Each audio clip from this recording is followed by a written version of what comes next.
সব ইস্তেগফারের শ্রেষ্ঠ ইস্তেগফারের নাম সাইয়্যিদুল ইস্তেগফার।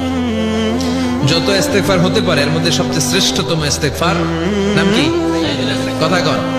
বুখারীর বর্ণনা, শাদ্দাদ ইবনে আউস রাদিয়াল্লাহু তাআলা আনহু বর্ণনা করেন, এই সাইয়্যিদুল ইস্তেগফার দিনের বেলা যে পড়বে ওই দিনে মারা গেলে সে জান্নাতি। এই সাইয়্যিদুল ইস্তেগফার রাতের বেলা যে পড়বে ওই রাতে যদি ইন্তেকাল হয় ওই লোকটা জান্নাতি। মুখস্থ আছে না? কার কার মুখস্থ হাত তুলেন। মাশাআল্লাহ, তাবারাকাল্লাহ, মাশাআল্লাহ, মাশাআল্লাহ।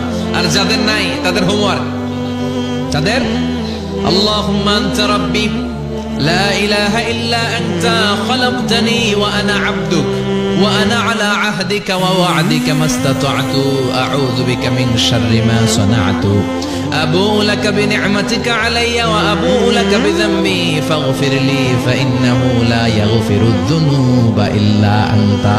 সুবহানাল্লাহ পড়েন। আজকে রাতে পড়ছেন, মারা গেলে জান্নাতি। চিল্লায় পড়েন আল্লাহু আকবার।